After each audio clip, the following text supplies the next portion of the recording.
And we're back here in Inside the Ropes, and we are joined by one of the most colourful, talented men in WWE. He sings, he wrestles, he commentates. He is sickeningly talented. He's the former Aiden English. It's Matt Raywalt. That is the right pronunciation. Raywalt. Yeah. Yes, indeed. Palpitations if I get that right. How are you? I know this is a weird time, but how's things? Not too bad. I mean, considering we were, me and you were just talking before starting here. I mean, it's a little bit of climbing the walls here, and there's definitely a sense of every day bleeding into the other. Even with our crazy schedule in wrestling, I was always able to, because I had my travel days laid out, and it was like I had a structure of the week. But the last month or so has just been, like Sunday's no different from Thursday, from Monday, I just do, get up, I do my workout, I do my bread. I literally, it's a joke, but I literally forget what day it is sometimes. It's wild. Yeah, it's weird. I mean, so let's first of all talk about the elephant in the room. The release that came recently. I mean, how did you find out? Were you expecting something like this was going to happen? It's a very odd situation that this happens anyway, but also happens during a pandemic. Yeah, of course. I mean, it's absolutely, it's hard for everybody, for the entire company, man. That's what the thing when I put out that little video the next day is what I really wanted to draw attention to, because it's not just the talent you see. It was so many people at our corporate headquarters and all this stuff. And this is in addition to all the stuff that's been happening to people in my life around the country and around the world. For the past month, I feel in a weird way, as upsetting as it was and everything, I feel oddly lucky that I lasted this long sometimes. I mean, there are huge companies making giant cuts, so I honest to goodness felt lucky enough to make it this far in such a unique position. But it shows you the reach of this pandemic and just how much of an effect it has on literally everybody. And, when you find out what's happened, you find that you've been released, what is, in terms of your mindset, is it kind of, when this pandemic's over, are you thinking, have you got plans of what you want to do? Are you still kind of letting it all sink in? Where's your head at right now? So, I mean, my head is basically, that's the toughest part, is it's just with everything going on, it's hard to hit the ground running with a lot. Because, there's no wrestling events. There's no events of any kind. So, which has always been, obviously, between wrestling, everything I do, I realize all my skill sets between acting, wrestling, performing, all involve large crowds, generally speaking, or it's at least small crowds. So that's hard, but we are in the age, obviously, of digital content, of the internet content. The one thing that I think this pandemic is going to do is going to explode this kind of digital content. I'm really focusing right now, YouTube, doing stuff with my Wrestling with Whiskey project, really trying to grow that, because I think with this, that's going to, whether we like it or not, be the future of a lot of forms of entertainment, a lot of news, all kinds of things are going to be more and more streaming and digital, accessible like this anywhere. I can't wait to get back to events, potentially do some wrestling again. I have missed it, but doing anything for any kind of wrestling organization, stuff like that. The opportunities are 100% out there, but it's just waiting till it's safe to do so. Yeah, for sure. I mean, obviously you touched on there getting back to wrestling, because you were an announcer in 205 Live. And, a lot of people were kind of wondering, how did that process come from you being with Rusev and then you guys split up to, announcer at 205 Live? Was that a transition you were happy to make? Talk us through that. Yeah, no, it was just one of those things that Rusev Day thing, that came to an end, much to the chagrin of many in the WWE universe and me and Rusev as well. We wish we could have ridden it out a little bit more, but it happened. It is what it is. But so after that kind of ended, wrestling is a constantly moving roller coaster. So at the time, I wasn't involved in anything major. And so I was always looking for something to do, pitching ideas and all this stuff. And then Tom Phillips from the announcing team kind of was like, hey, you want to give this a try? I just think you'd be really good at it. Just a shout out there if you want to give it a try. So I was like, sure. and we went to we were in Florida for television, so I went to the PC and got into the recording booth, and we recalled some matches and stuff like that. And then literally the next week we were at television again, and Michael Cole said, "So, all right, we're gonna put you on 205 Live for a couple months, and we'll see how it goes. And then you let me know what you think. If you want to keep going, we'll keep going. It's up to you." And then I just kind of started doing it, and I honestly fell in love with it more than I thought I would. It was a challenge. It was something new. It gave me something to sink my teeth in every single week instead of just throwing a pitch out there hoping somebody will hear it and everything. It gave me an objective, stories to tell, which I love. At the end of the day, I love telling stories. I've always been a writer and an actor. I love telling people stories. And so, especially on a brand like 205 Live, where I truly, truly believe in the talent there. They're so good, and I don't think they get their just desserts. So to be able to put those guys over and put over their talent and what they can do, that was actually a big honor for me as somebody who's competed in that ring and everything like that. So that was actually, it was an unexpected transition, but one that I ended up loving more than I expected. I mean, 205 Live is an interesting thing because, like, all the guys on there are so talented. They can do so much high-flying stuff and interesting stuff. But there's always this thing with 205 Live where, like, you don't know if WWE's fully behind it as a brand, or like, it doesn't cross over much with the other brands. I mean, with Raw and SmackDown. What did you kind of get a sense of when you were announcing? Like, how did WWE see 205 Live within the kind of whole landscape? So that's actually a good question, because that's something I like. There's obviously a lot of chatter on the internet. People love underdogs, and people love to feel like someone's getting screwed by the man, so to speak. And so I think there was a feeling of that from a lot of people who love 205 Live, that it was getting the brush to the side. And now I think you don't have to be a genius to see, like, no, it wasn't going to get the attention of like Raw and SmackDown. Those are our flagship shows, network television. Those need to have all or majority of the attention. That's where revenue and everything's coming in. So obviously. But I will say this, you're talking about a huge production company with trying to make something. If it's on your television, people care about it. At the end of the day, they're not going to take the time to put on this elaborate, put us in the same arenas as SmackDown every week, put the talent out there, put the announcers out there, referee, all this stuff, production, editing, because they're still, at the end of the day, they're not going to do that if they don't care. Now, where it sat on the hierarchy of shows, it probably, wasn't in the tip top. But you know what? There's a lot of guys between us and on the announce team, the talent. Guys like Mustafa Ali were awesome at just trying to push the message further. And that's what made it fun. That's what made a lot of WWE fun. Whatever brand you were on, that goes for NXT when I was there before it became NXT.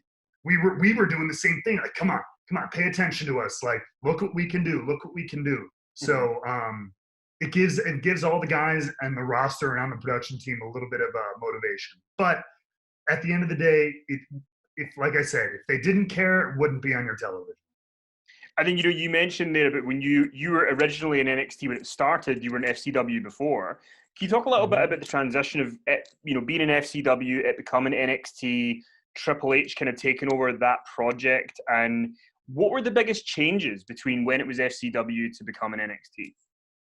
I mean, besides moving into a multi-million-dollar like football field-sized building out of it instead of a small warehouse, I mean, everything changed. It really did.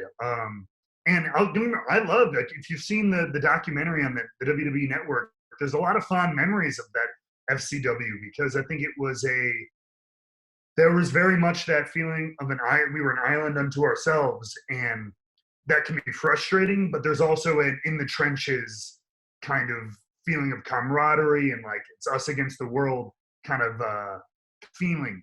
And so, but once Hunter took over and we learned about the idea for the performance center and stuff, and I was lucky because I was actually one of the first people to kind of go in and see how it was going as they were building it. I got to kind of take a look at the rooms and everything, and it really is pretty insane.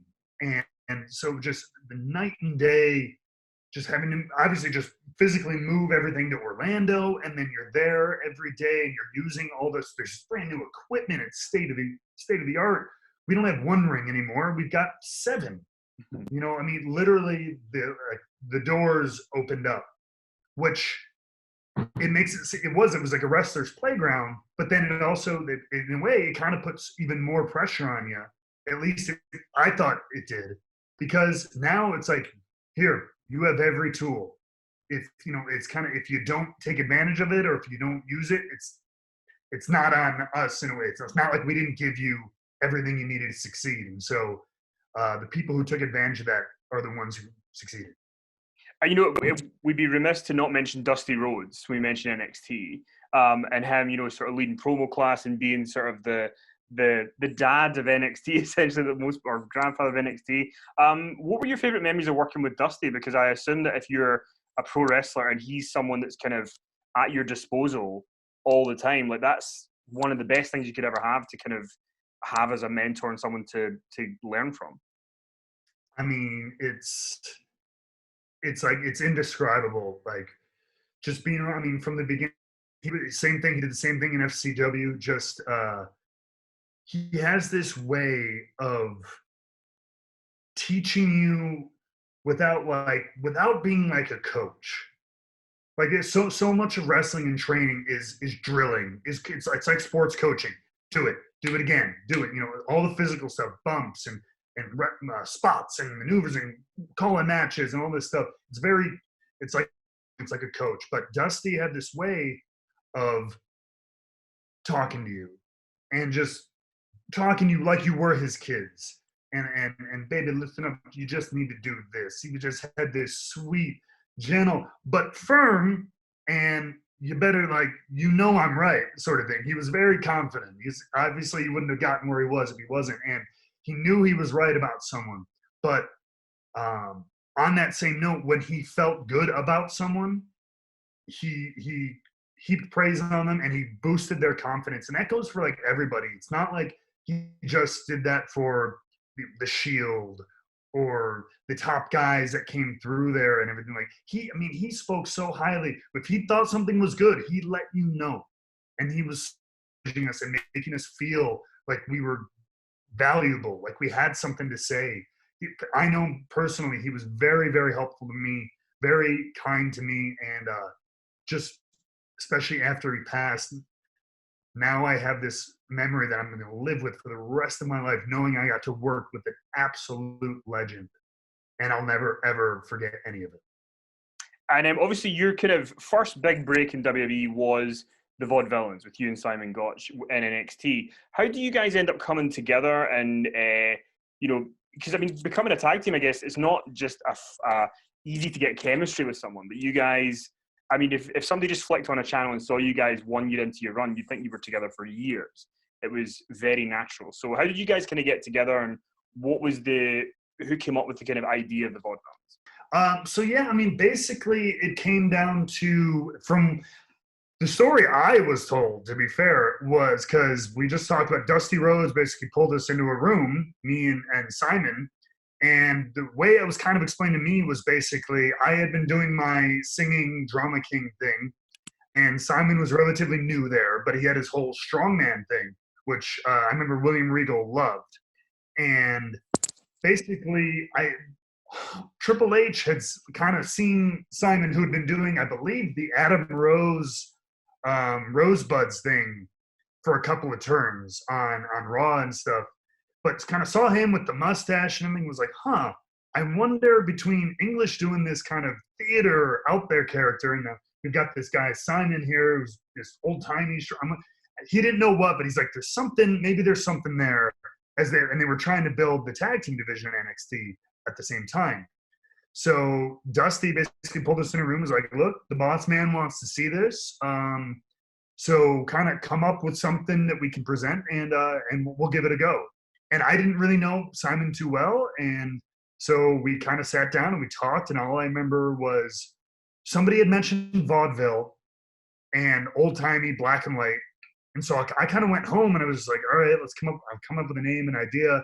And I just, vaudeville, we're going to be maybe I'm so used to being a bad guy, a villain, a vaudevillain. Okay, I'll bring that to him. And Dream loved it and said, all right, we'll try it out. And so we worked a couple like live events, and then they threw us on TV, and the rest is kind of history. And we kind of just started. We came up with the entrance with between me, Simon, and Ryan Katz, who works a lot at the PC. Kind of came up with the entrance, and he was the guy in the video with the Barker horn and everything. So yeah, and then we just kind of slowly evolved little things from there. And I mean, it's crazy that you guys got together, and it just felt so like it almost felt like it shouldn't work, but it just worked. Like the whole thing, like people, like you had young kids who were just like, "This is the coolest thing ever," and it's like from 50 years ago. Did you feel that kind of straight away when you were doing it, that people were catching on to it? Yeah. So the one thing about NXT at that time was, I think that's when things were really just starting to like bubble as far as like it getting big, and people loved NXT because it was different. And we had this combination of these super out there, strange and colorful characters mixed with that kind of cool, gritty wrestling that people like. It was a combination of those things, and it felt new and different. But I kind of always think of it like this: NXT, especially at that time, were kind of like the fans. It was like hipster. If it was weird and different than the normal, they loved it. I mean, that's when Tyler Breeze was coming out. Xavier Woods was getting into his own. The Ascension, these crazy vampire characters-esque at the time. And people loved that stuff because it was something different they could sink their teeth into. They could really like just lose themselves in, essentially. People loved that stuff. It was different than the usual just big guy who's here to beat you up sort of thing that I think they felt like they were used to on a lot of wrestling programming. So when we come out doing manly poses and black and white and old-timey handlebar mustaches, it's so ridiculous, but fun and funny, but entertaining. So that or it's because Family Guy was still popular, and those two guys who would ride the little bicycles and lift weights were very funny. So maybe people just like that. I don't know. So obviously the big kind of NXT moment for you guys as the Vaudevillains was Takeover Brooklyn, and I was there at Takeover Brooklyn, and I remember like even though Bailey and Sasha is kind of remembered as that big match, like the other big moment of that night was you guys and winning the tag titles. So talk a little bit about the journey of like FCW to NXT to now sold out Barclays Center in Brooklyn winning the tag titles. Yeah, that was one of the highlights of my run, and one of the coolest things I've ever gotten to do. It was one hell of a ride. I mean, like we said before, starting in that warehouse in Tampa in FCW, and then getting the chance to move to Orlando, this huge PC, and talking about taking advantage of those opportunities. I was bugging the writers for NXT all the time just to get the Drama King going. And then this tag team started. And like I said, I didn't really know Simon, so it was like it wasn't our idea. So at first, I'll be honest, I wasn't sure how it was going to work because, like I said, it was kind of brought to us instead of us bringing it to them. So I'm like, I don't know how strong we're going to be together. But that right place, right time, right audience, right environment, the people really they fell into it. And I remember they wanted us to be bad guys, and we were at first, but at a certain point, they couldn't stop us from being good guys. And that's what led to the whole thing with Blake and Murphy and led to, I don't know how we got lucky enough to where that culminated into the first time we would ever go into a huge arena like that, which would then become the regular for takeovers soon enough. To be a part of that first one was absolutely insane. I still remember the first time walking into the Barclays Center and just looking out and being like, there's nothing tarped off, there's nothing curtained up. This entire building is going to be full tonight, and we are going to be, wrestling here tonight. It was absolutely insane. And then, I mean, was there a moment like because that was around the time where like the main roster would have their pay-per-views. They'd be like, well, people were more hyped about the takeover the night before. So was there a time when you were kind of starting to get, you were in the company, you were realizing that like the main roster are starting to see NXT takeovers as real kind of competition to the big pay-per-views? Oh yeah, absolutely. I mean, every takeover, Triple H would talk to the locker room, and he would let us know that. And I mean, he wanted that. He wanted that kind of that feeling of it was. He would always say like, "Look, make WrestleMania, make SummerSlam, make Survivor Series, whatever. Make them follow you guys." He's one hell of a speech giver in those locker rooms. Because you felt like an army going up against a huge empire, and we were again kind of back to that trenches feeling still. Even though NXT was more and more popular, it was that feeling of we're up against Mania, we're up against these huge world champions, these huge international names and everything. But we were determined to make a name for ourselves. And I mean, then you guys make such a name for yourselves that you get called up. And this was back when like not everybody got called up. It was a case of like only the people they wanted to really bring up came up. So when you guys came up, how did you find out you were coming up? What were the biggest differences just for you as a talent, and sort of how things go for you day to day when you're on at TV? Like what were the big changes, and what do you remember about finding out? So I remember it was WrestleMania weekend, WrestleMania 32 in Dallas. Biggest WrestleMania we've ever had. And so I remember like that was when Enzo and Cass had gotten called up. Apollo Crews got called up. Baron Corbin made the move. And a lot of those guys had heard either at TakeOver or like the Friday before or something like that. So, and I kept hearing we kind of kept hearing rumors that we were going to be part of that crowd, but nobody could confirm it. And so like we kind of kept going back and forth, and I saw Enzo and Cass talking to Hunter. I saw Apollo Crews and Court. I'm like, okay. I started to wonder if it was going to happen. And then it was WrestleMania Sunday that they pulled us into the gorilla position at WrestleMania. And we're like, hey, you're coming up too. You'll be there debuting on Tuesday. Blah blah blah blah blah. We'll get this all kind of worked out. And then all of the funny stories. All of us who did get called up that weekend, we were all prepared to go back home to Orlando on, I believe, Monday morning, because we were going to stay for WrestleMania, fly home with the crew to Orlando. And they were like, all right, well, they rented us like a minivan. And so like there was like 6 of us in a minivan. We each had like 2 giant suitcases driving from Dallas to wherever Raw and SmackDown were. And we all packed in and then staying at the hotel. So that first couple of days was just like a whirlwind. And but it was a lot of fun. The biggest changes were just going from, most of my week was in Orlando because you'd train, and then occasionally you would do the Florida Loop NXT shows. You're just driving around Florida most of my life at that point. And now it's, okay, you're going to have flights booked every week. Here's the travel person. They'll send you your flight info. You get there, you hear the buildings. Here's the guy who runs the parking. Blah, blah. All of a sudden, you have to get different. You're going to be in different states every week. It was just the travel just up, which was intimidating. But I love that kind of stuff. I love that go kind of schedule. So I was very excited. And I mean, how true is it that when you go up to the main roster that you kind of need to, because obviously when you're in NXT, you've got your relationship with Hunter. He's got his crew at NXT he looks after. But when you get to the main roster, Vince McMahon has got 10 bajillion things to do every day and all that kind of stuff. And you always hear people say it's important to try and develop a relationship with him and talk to him and stuff. Did you figure that out when you went up? How soon did you figure it out? And how did you kind of approach that?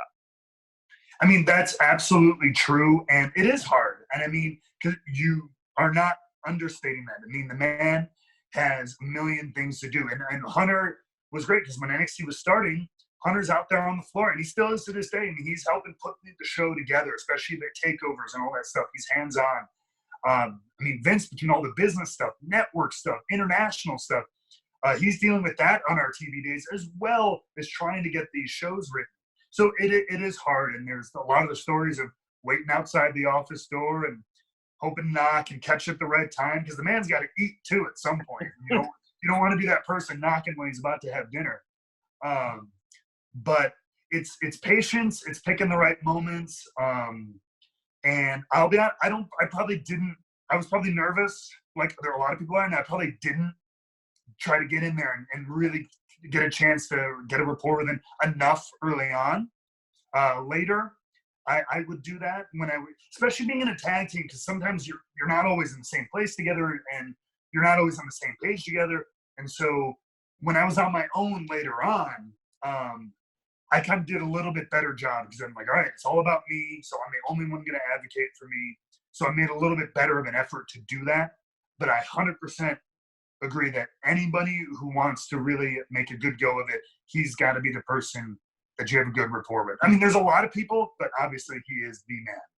And then, when you're on the main roster as part of the Vaudevillains, that lasts about a year before Simon's gone. And I mean, you guys were in all the kind of big matches and stuff and on pay-per-views, but it didn't really seem to click as well as it did in NXT with you guys. What would you attribute that to? Like, was there a reason that you think it just didn't click as well? Do you think if there'd been more vignette time that maybe it would have been different? Like, when you look at the Vaudevillains main roster run, talk me through it a little bit. I think it's a combination of a lot of things. I mean, like I said, the NXT audience wanted, for lack of a better, they wanted weird and different, and they embraced that uniqueness. The main audience is so much more wide, so much more general, and so people, that kind of niche popularity fades a little bit. So I think when we came up, I don't think they really got it. The one thing I wish we would have had a chance to really illustrate who we were. And I don't care if it would have been the goofiest, funniest, more black and more silent movie vignettes, whatever it was. I think if people would have had a chance to have some fun with us, I think they would have gotten with it. But then you have to balance it, because you also want to be taken seriously, especially on the main roster. So talking with the New Day a lot, like, yeah, they are all amazing. And so like we got to work with them a lot, and we had so many ideas we wanted to do. I remember talking to Xavier Woods about so many things and vignettes and backstages and these stories we could do between our crazy weird characters and their insane, obviously fun-loving characters and all this stuff. So I think there was a lot more meat on the bone, just for, like I said, for illustrating and filling in the background of those characters. It would have been awesome.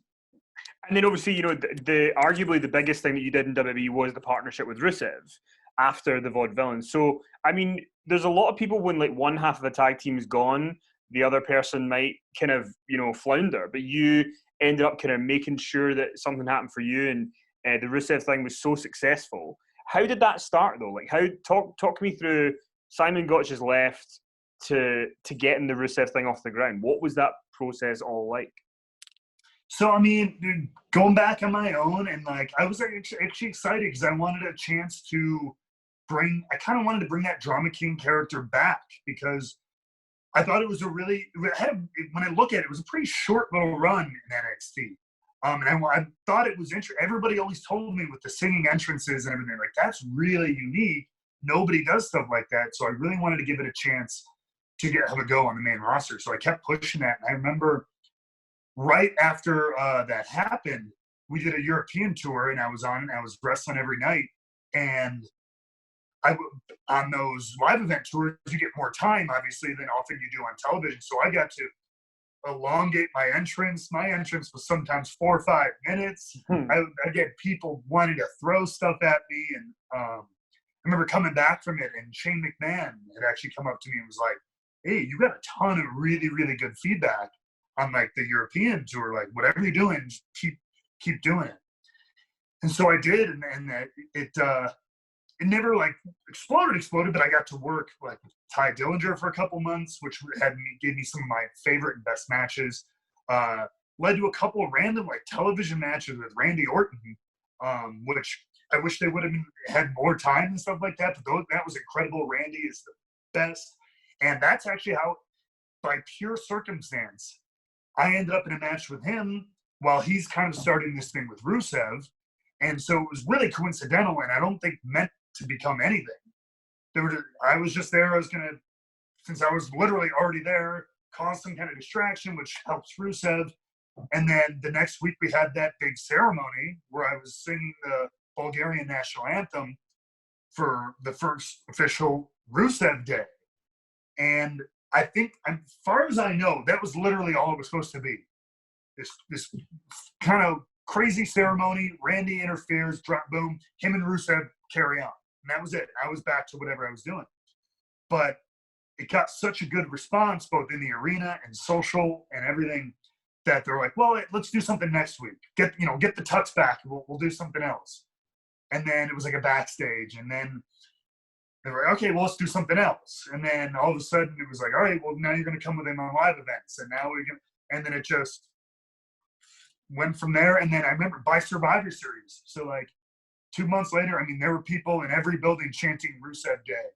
And then the rest is literally history. It was so organic, man. Like it was, for what, that one I can't even explain. People just loved the idea of celebrating something every single day. Well, it's funny because like one of the things that I thought was really fun about the partnership was like you were so over the top, but Rusev could play like kind of low key facial reactions to you that just would work so well.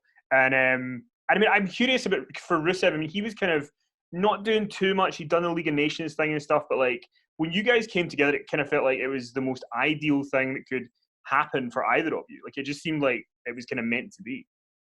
Yeah. So I think the greatest thing I loved about that, and what I truly, truly believe is what resonated with people, is for both of us, as ridiculous as some of that stuff was, and the holidays and the goofy matches we had with New Day and all this stuff, and like, but at the end of it, if you really, really look at it, here you had this character, Rusev, who for the longest time was the Bulgarian brute. He's the big foreign bad guy, comes out to beat you up. And it worked. I mean, it got him he had the tank entrance for WrestleMania with John Cena. That's pretty damn good. But he's always just kind of being that big brooding bad guy. Mm-hmm. And he is such a fun-loving, goofy, funny dude. He finally saw a chance to like, let me just kind of be me. And so all those backstages, like we pretty much took what they wrote for us and threw it out. He's like, I'm just going to say this goofy shit. Pardon. I'm going to say this goofy stuff. And I loved it too. And so for me, again, even though I was still doing the singing entrances and all this stuff, with promos and this backstages, I was kind of being a little bit more of just me as a performer. And so I think people saw these two characters who were very, for a long time, kind of in these boxes. All of a sudden get a chance to just kind of play and experiment and be themselves, even if it's a little bit.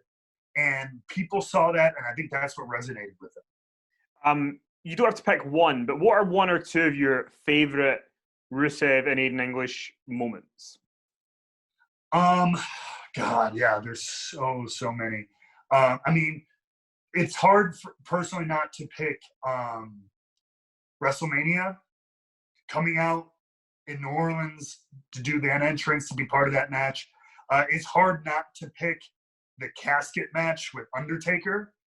That was incredible just to work with someone like that. And like I said, he doesn't work a whole lot if you haven't noticed. So to be one of those few appearances he has working with us was unreal. I mean, just to sit in the room and chat with him and just go over everything. And then, I mean, I was a little kid again when I get chokeslammed in Tombstone in the middle of the desert in Saudi Arabia in front of like 50,000 people and then thrown into a casket was that's pretty hard to forget. And I mean, with you guys were, it kind of seemed like maybe you guys would be tag team champions one day, but there was so much stuff going on. But that WrestleMania moment where you come out, because you were in the Battle Royal earlier that night, right? And then you came back out and you did the 4-way. It kind of felt like that night that Rusev winning the title would have been that pinnacle moment that night, because you can only imagine the celebration that Aiden English would have put on for Rusev if he had become the United States champion. Did you kind of feel going into that might happen? Was there any talk that it might happen, or was it always kind of going to be, I think it was Jinder that won it? Yeah. I don't know. I was not too privy exactly at how that all went down and what the decision was made.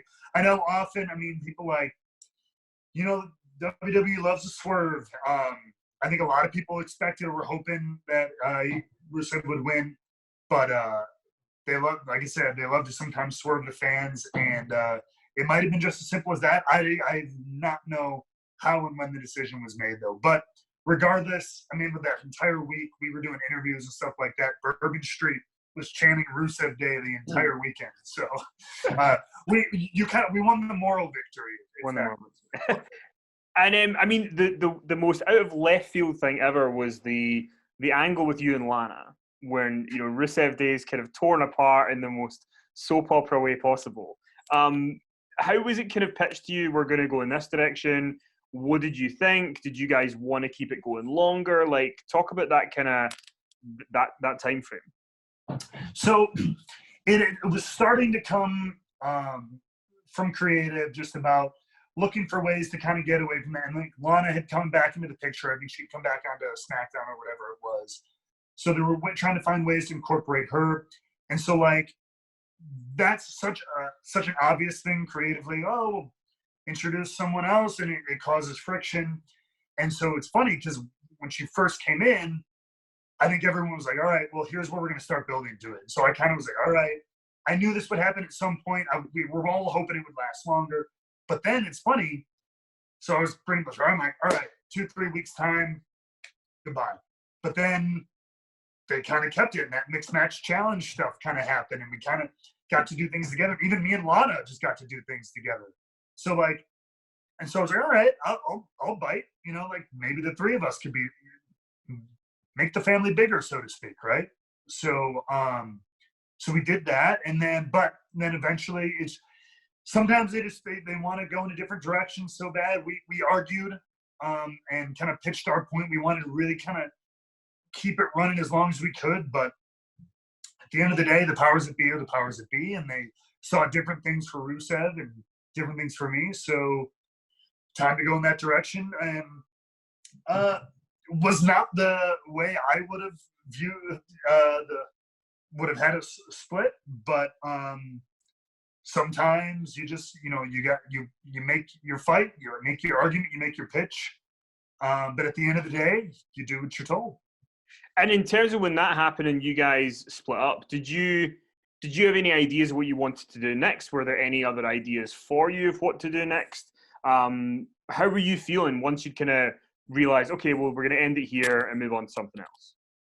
I was hoping I know there was not anything specific, but I came out of the gate firing with ideas. I had all sorts of ideas for art, kind of getting back to this drama king, making it a little bit darker, a little bit more intriguing, more backstory for the character, especially trying to build up the fact, hey, well, now I've lost my best friend. There's tragedy involved.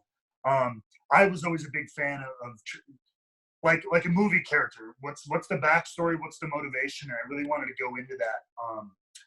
And I had some friends helping me out, and some people I knew at the PC helping out, try to come up with some ideas and everything like that.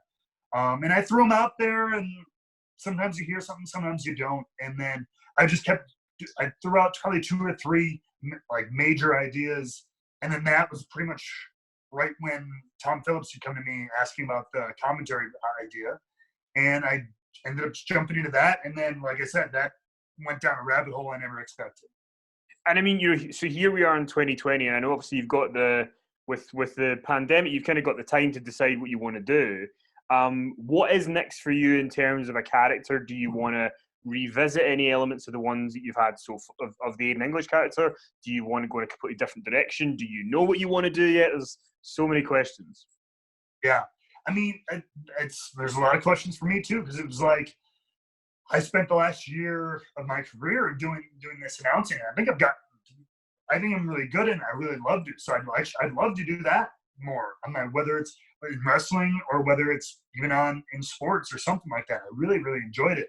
But if and when I get the chance to maybe get back in the ring, I don't know, man. I mean, the world is literally, hopefully soon, gonna our oyster once we can get events running back. But there are certain elements of the Drama King of Aiden English the Shakespeare song that I'll never fully leave off the table, just because they're more than just a presentation. They're more than just a gimmick, if you will. I mean, those are parts of me. I mean, I studied acting, theater, and performance are part of my life and my background. So things like that, I think, will always be a part of it. Whether they're this much or whatever, are always going to adjust. But I think they'll always be a part of me. And, I should mention, obviously, Rusev was one of the guys who also was released at the same time. Do you ever think that you and him could do anything together again? Is there it's almost like a buddy cop movie where you guys come back as, like, different characters, but, like, kind of the same characters? Do you ever see something where you guys could get together again? Well, I mean, I will say, so obviously that day, like, we exchanged texts and stuff like that. And, I mean, all I can say is one of those texts. What did it pose the question? Rusev Day Indie World Tour.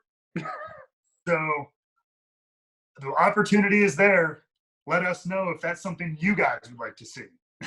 Well, listen, Matt, I want to thank you so much for being so generous with your time and kind of giving us your story so far. But give us your plugs, like your YouTube channel, where people can check you out, and just kind of what you want the people to know.